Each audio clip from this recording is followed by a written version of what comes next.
When children come to school hungry, it really affects their ability to access instruction in the classroom.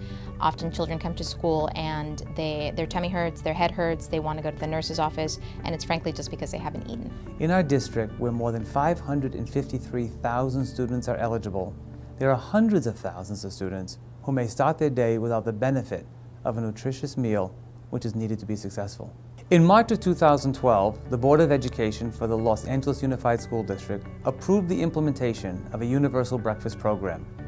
We're working closely with the Los Angeles Fund for Public Education and 9 other partners to implement breakfast in the classroom. Before the program started, when I first heard we're going to be doing breakfast in the classroom, my thought is, oh my goodness, now we're going to have a big mess in the classroom every day, there's going to be food on every desk. It, of course, wasn't as bad as what you think it is. Of course, some of the problems that you expect do crop up. Kids do spill milk, they do drop things. You teach them how to deal with the problems as they come up, and they help quite a bit with that.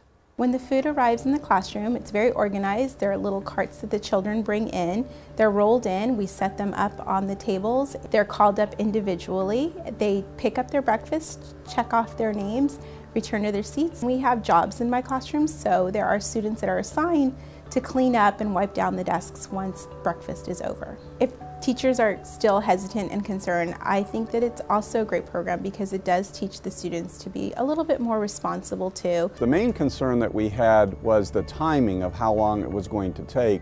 So what we did was we reached out to other school districts like Houston Independent School District and San Diego to learn best practices. What they shared with us is that it actually would take about 15 minutes in the classroom, and so it's been very beneficial for half the time that we thought it was going to take for our teachers and our administrators to feed all the children. The other concern that we had was on pest control, and would there be additional pests in terms of the program. What we've learned from the 20 pilot schools is that we've not seen any increase in pest issues. What we found was that on average there were 17 minutes less custodial time used servicing breakfast in classroom as was before the breakfast in classroom was initiated.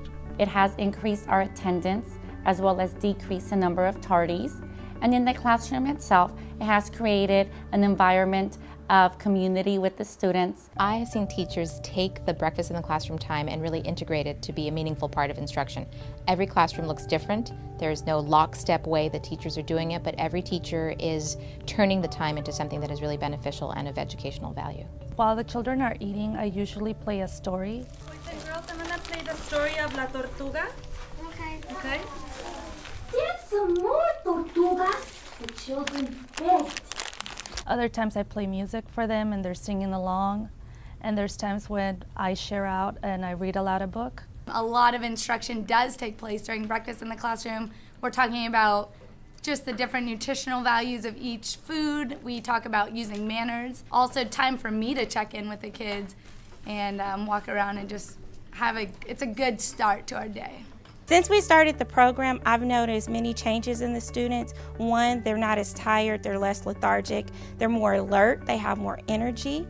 Also, more of our students are eating breakfast. We noticed before maybe half of our school ate breakfast. Now almost all of our students are eating breakfast, and they're encouraging each other to come to school and have breakfast. There's nothing but positives and pros and advantages to having breakfast in the classroom. What parent doesn't feel great about their kid being served a hot or cold nutritious meal? They're happy to come in the morning, they eat breakfast, and they're ready to start working right away. Children are definitely better students when they're not hungry. If we don't have breakfast and I cannot eat breakfast, I will get really bored. It gives you energy. It's nutrition and it helps me get ready for school. It gives you energy for you can work hard and work better in class for you don't have to get tired. To those parents that do have to work early in the morning and drop off their kids without breakfast, and this is the great opportunity for these kids to take that and enjoy it with their fellow classmates, and at the same time get a healthy breakfast. I'd like people to know that one of the major components that is appealing about this program and that is a benefit that I've seen is the sense of community that's built in the classrooms. Children are getting to know each other, they're getting to know their teachers better. It is a wonderful way to start the day on a very positive note. I think we formed a bond. I feel like one big whole family because I'm eating with my friends and my teacher, so it feels like one whole big bunch of a family. It is the most solvable problem. Students who are fed and well nourished can concentrate on the task at hand, which is to learn and lead.